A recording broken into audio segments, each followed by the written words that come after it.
Assalamu alaikum wa rahmatullahi wa barakatuh. Thank you everyone for joining us today in our first episode of the Community Talk. Today we are honored to have our brother Walid with us, who is a dear brother to our Rashid Mosque and to the Muslim community, and also a person who converted into Islam. So we welcomed him as a brother about 16 years ago, and today we're just going to discuss a little bit with him his journey and what kind of hardships or what kind of support did he go through, and just his experience really coming into Islam. Thank you, Brother Walid, for joining us today very much. So just to kick it off, can you tell us a little bit about how did you embrace Islam? How was your journey? How did all of that happen? So for me, alhamdulillah rabbil alameen, the way it started for me was I had a best friend that was Turkish at the time, and he wasn't practicing or whatnot, but myself, I was a practicing Christian. So we would talk and discuss. I would talk to him about Christianity, and his brother wasn't really practicing as well. And then one day I ran into his brother, and his brother was wearing a thobe. So this is what triggered the whole thing. So I seen the brother, kind of joked with him, and I said to him, why are you wearing like a dress, right, just as a joke? And he told me that he's practicing his religion now, so then he would engage in dawah with me. So then I would talk about Christianity to him. So then one time he said to me, he's like, Walid, well, he said Warren at the time, he's like, Warren, did you ever read anything about Islam? And I told him, no, I didn't, I would like to read. But my intention at the time was to read so I can engage in discussion with him, so I can try to bring him to Christianity.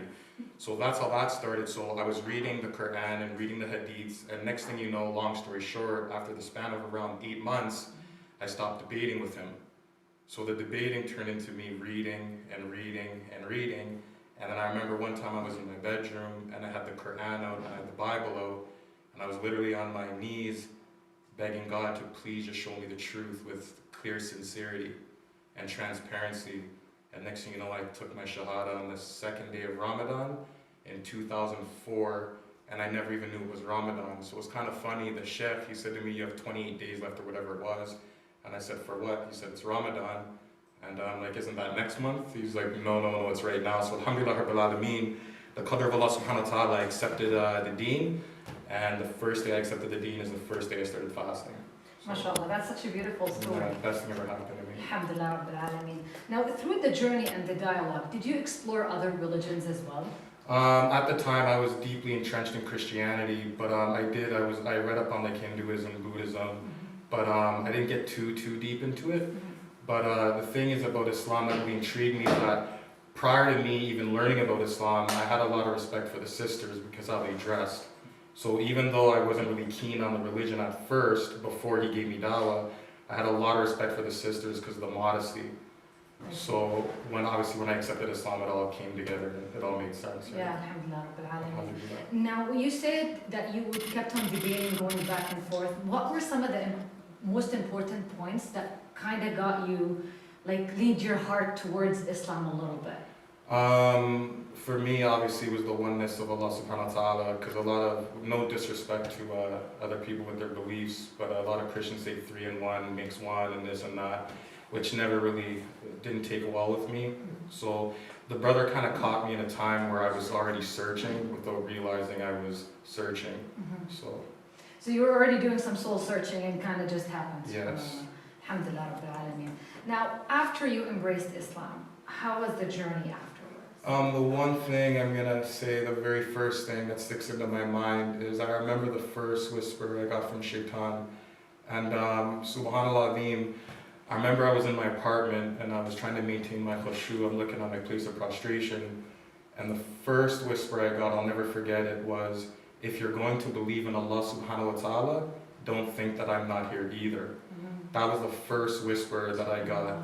And alhamdulillah rabbil alameen, Shaitan inadvertently even strengthened my iman, because I knew that was a whisper right away, so yeah. Alhamdulillah rabbil alameen. Now, what was the impact on your personal life? Because we do hear a lot of stories of converts, and I mean, when you do change your religion, a lot of times your family doesn't too, right? So and you said that you were a devoted practicing Christian, so I'm gonna assume that your family was as well, and your community, your friends, everyone that was around you.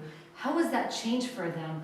And how did that affect the relationships within your close circle and your bigger circle? For the most part, I had a very good transition. I've had a lot of people that were supporting me.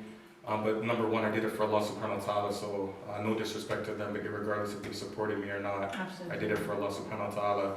But I did have some close family members that obviously they think they're giving me dawah today, but I'm really giving dawah to them, so take it with a grain of salt. But yeah, I've had some close family members that weren't so keen on me accepting Islam, but they know I'm put my trust on Allah, so they're either going to support me or not. It won't affect me at all. Was that experience difficult for you, would you say, especially because you said close family members, because that did absolutely affect their relationship? My mother and my father were very good. This is more or less one of my grandparents. Yeah.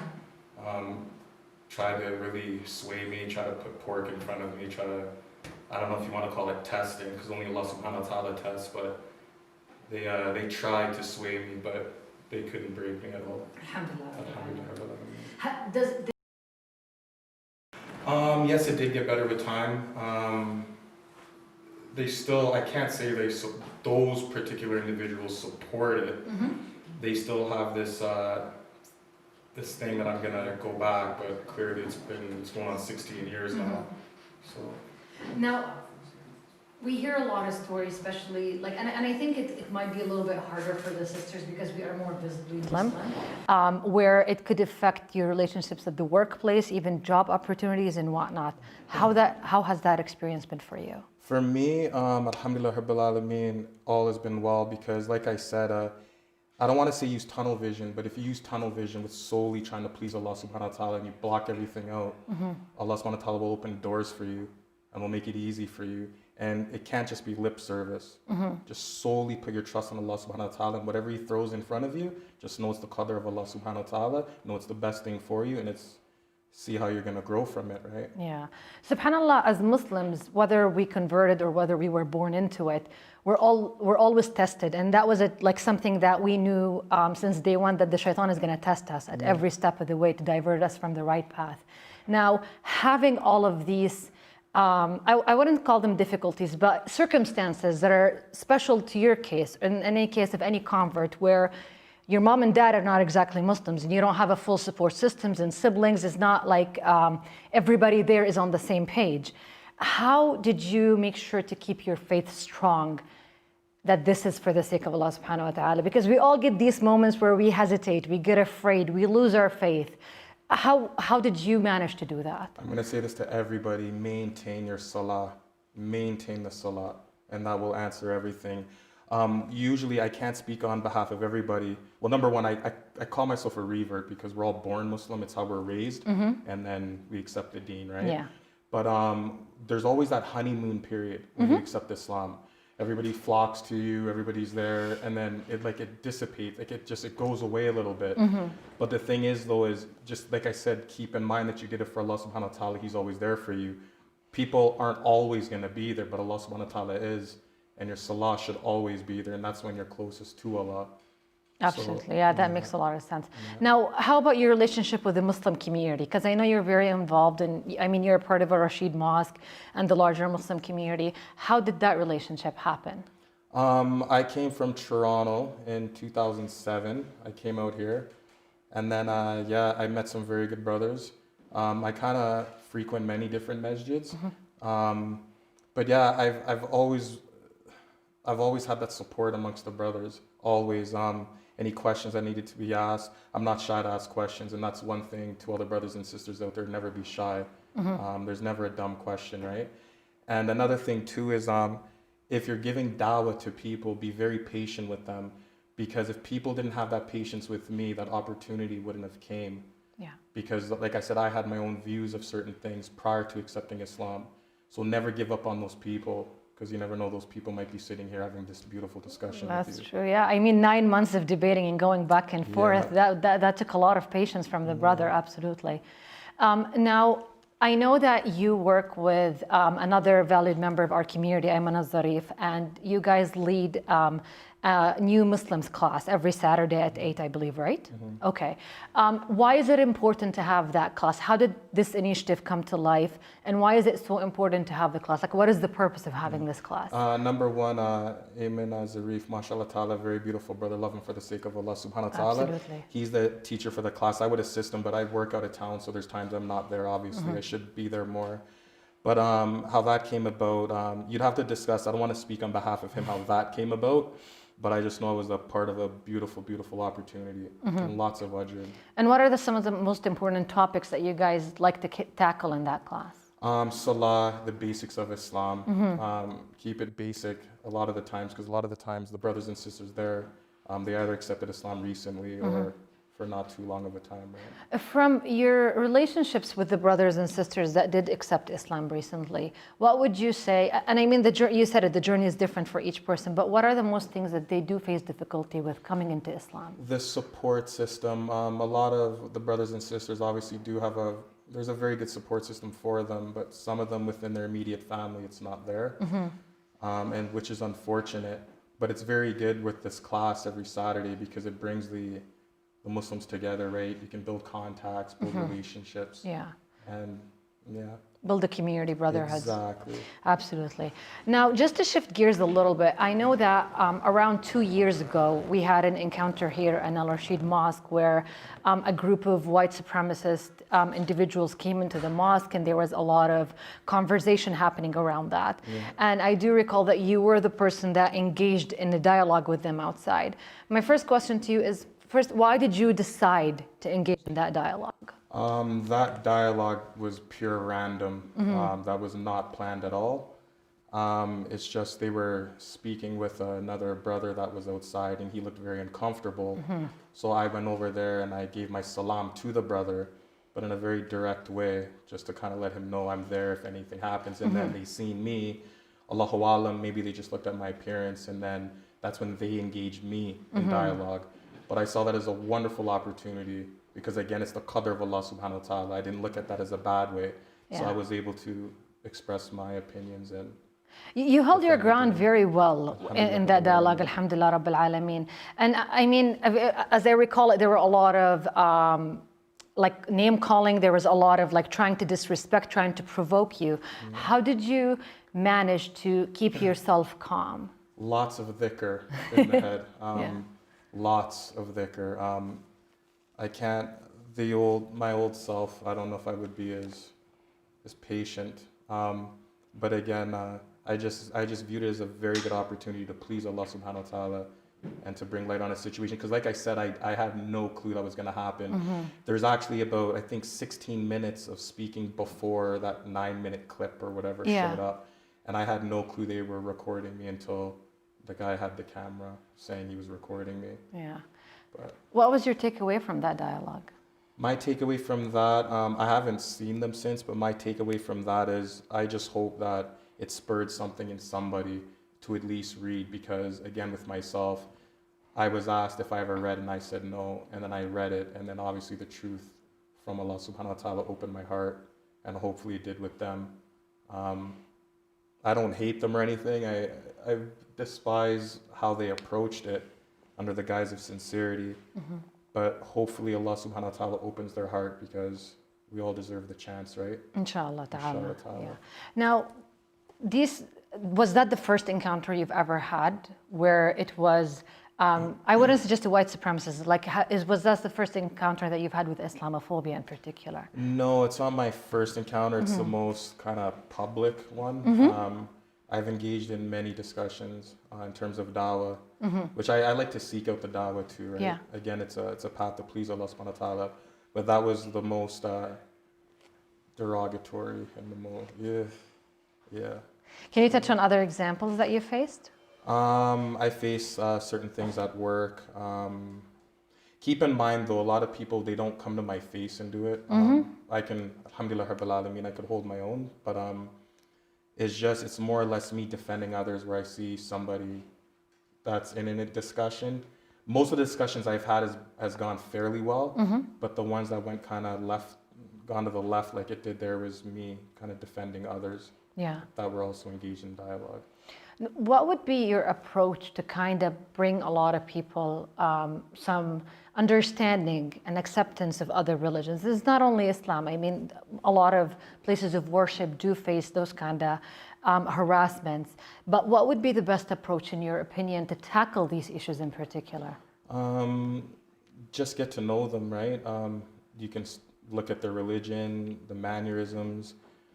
Some people, they do feel when they're with their own faith, they really do feel like inside what they're doing is correct, right? So you don't want to be disrespectful and bash them and stuff like that. Engage in a healthy dialogue. Do you know what I mean? And then put your trust in Allah subhanahu wa ta'ala that they see the truth. Because some people, no matter what you do, sometimes it's not decreed that they're not going to accept the truth. But you got to remain patient and have that respect, because your mannerisms is what defines you as a Muslim. Absolutely. So even if they don't agree with you, they can be like, oh, that Muslim was very polite, had manners. That in itself might even draw them to read, right? Absolutely. You need to be an ambassador for Muslims in a way, because the way you behave and present yourself can really make a huge impact in someone's life. Exactly. Now, in your personal opinion and experience, where do you think that was rooted from? Like the hate towards other religions. I know you were practicing Christian and then you engaged in a dialogue, but from what you've said, I didn't feel that there was even any kind of hate or just or negative feelings when that dialogue was happening. But that hate towards a specific religion or specific ethnic background, where do you think that's rooted from? I think that people are scared of things they don't know. This is what I think. I think this same topic can be spoken about in basically all countries across the world. Yeah. If you have somebody that doesn't look like them or doesn't speak like them, some people, they'll shun something that they don't know, right? Which is completely wrong. But again, it's so important to maintain that dialogue between individuals, to give them that chance to open their mind, right? Some people are just sheer ignorant. They won't change at all, right? Yeah. And obviously we've seen that in modern day, right? Yeah. What kind of work would you recommend to kind of educate? Because we keep constantly talking about education, and I think it's the most important piece when we're talking about conflict or differences between religions. And I loved how you called the conversation that happened with you and the brother a dialogue, because the tendency is always moving towards a debate, trying to prove who's right and who's wrong and whatnot, which could always leave negative feelings around. So what would be the best approach to spread that kind of education amongst ourselves as a community at large, whether we're Edmontonians, Canadians, Albertans, to be more accepting of others? I say like how we're doing with the classes here, more classes, more dawah, inviting the community to come in. Because a lot of the times too, when you open up an invitation to the community, that is huge. Because a lot of people don't even think they can just come into the masjid and seek this. I never knew that. I personally never knew, because if I did know that, I would have went in. But again, it's what you don't know. As a Christian prior, I didn't know that you can just walk into a masjid and get that info. So if that was out there more, which I'm not saying that it's not, if it was out there more, it would just, people would be more susceptible to want to come in and learn, right? There's a lot of people that are intrigued. They just need that, that little push just to come and learn. Right? Why are they scared to ask questions? I think mainly because what they see on TV, a lot of times they believe. It's kind of funny because I always use the example, imagine telling somebody 300 years ago there's going to be this little box, and this box is going to tell people what to believe, and everybody's going to believe it. Like, subhanahu wa ta'ala. Absolutely, yeah. But it should just be promoted more, I think, the dawah based. Absolutely. Yeah. Now, before you accepted Islam, what was the most wrong stereotype you had about Muslims? You can name many, but what was like the biggest one? I would say, and this is strictly based off of nothingness, because me personally, I am the type where if I don't know something, I have to research it. If you tell me a word I don't know, I have to go and look it up. Yeah. But I had this thing about the men for some reason. I've never seen it. It's just maybe I was affected by what I've seen on TV, which I'm guilty of, because that doesn't usually happen. But I just had an issue with the men for some weird reason. But then when I read more and more and more, I realized that women weren't oppressed. And I just got caught in the same old rhetoric that everybody got caught in, right? Okay. And I felt like I was trying to defend Muslim women, even though I wasn't Muslim at the time. Yeah. Because like I said, I had a huge amount of respect for the sisters and how they dressed and how they carried themselves. The practicing ones, of course. Yeah. But you had an issue with, or a stereotype of Yes. how men treated the sisters. Yes, and that was based off of nothingness. I was completely in the wrong. Yeah. I take full responsibility for that. But again, I was just caught, like I said, in the same mold that a lot of people believe, which isn't true. Yeah, for sure. Now, through the dialogue and debate that you were having with the brother, what was the most thing that kind of stuck out for you that made you maybe rethink that, no, maybe he's right? One of the main reasons, so he would bring me to the Riz conference, the Reviving the Islamic Spirit. Yeah.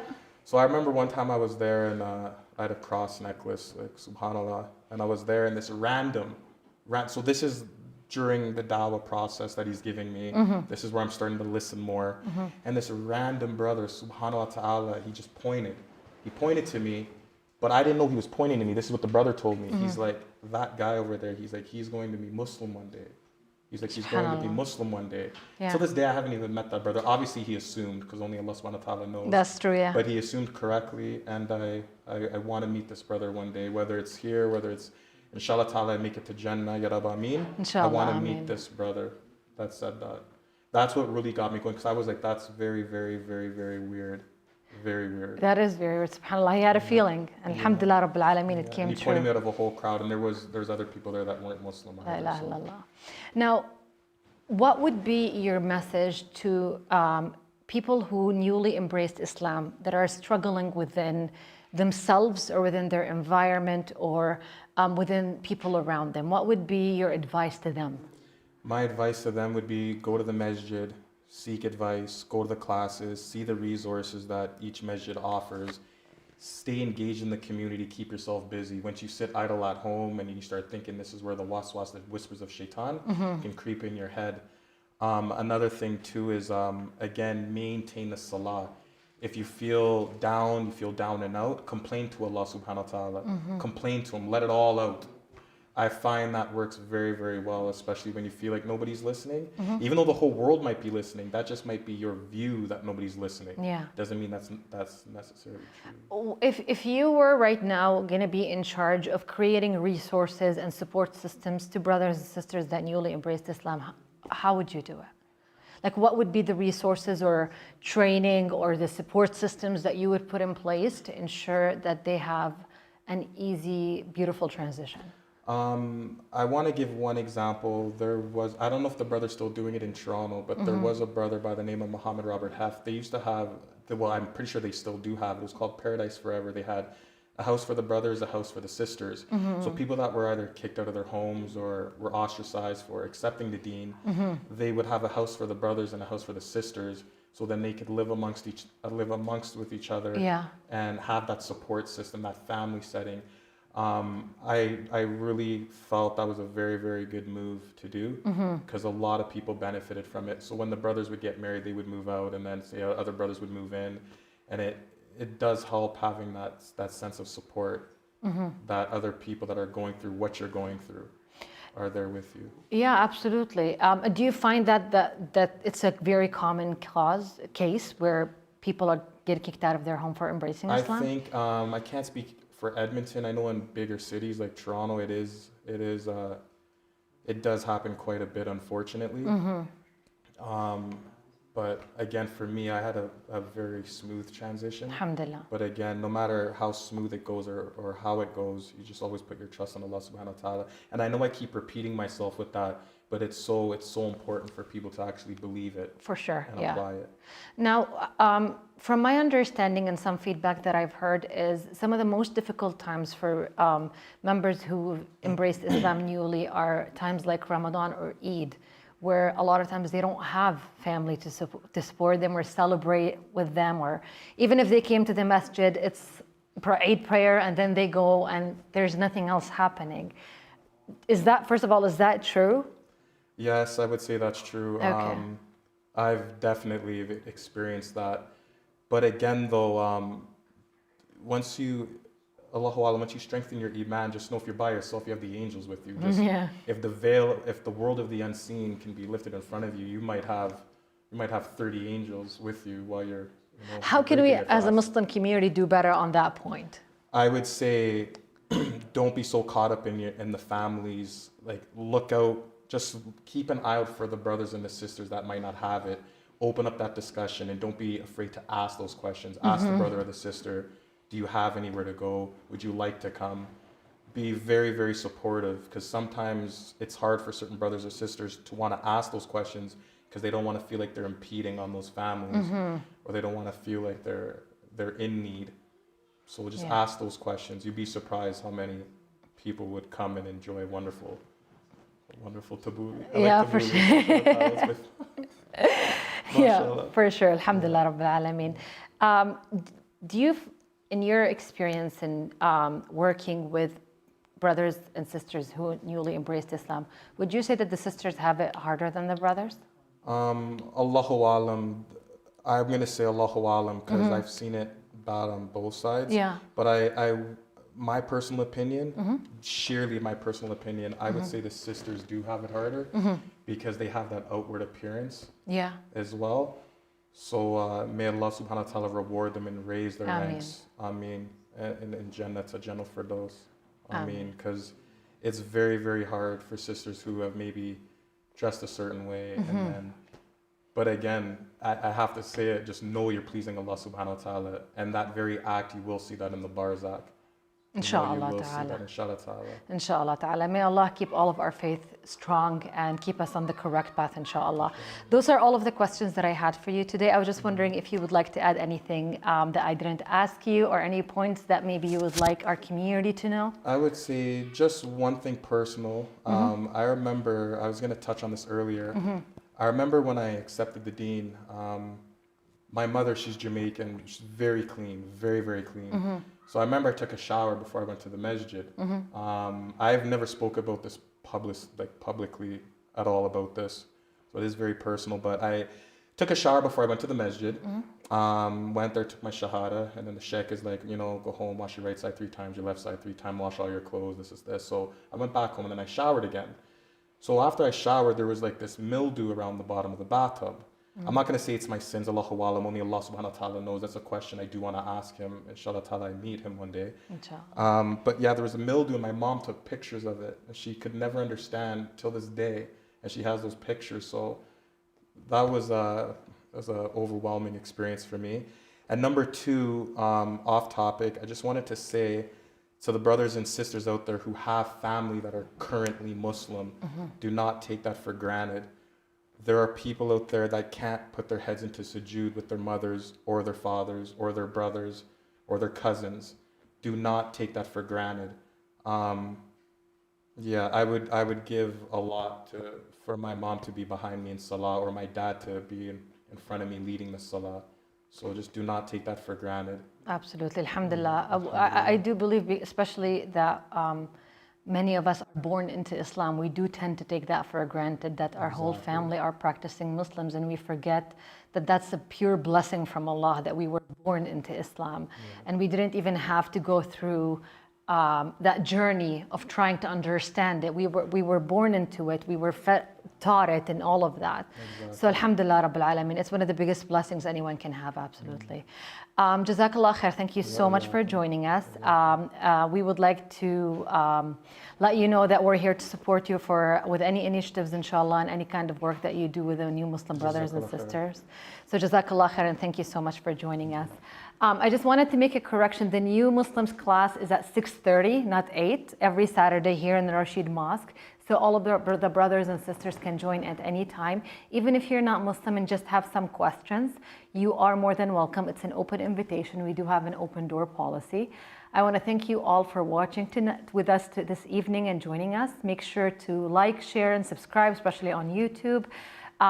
Inshallah, Monday, tomorrow, we have another session with Sheikh Ali Jum'ah, where he will continue talking about the topic that he addressed last week, about things that you need to know before you get married, the youth life, dating, and whatnot. And then on Tuesday, we have Youth Strong. So they are going to be hosting Dr. Samih Salame for a session about education, how to get your education, why is it so important.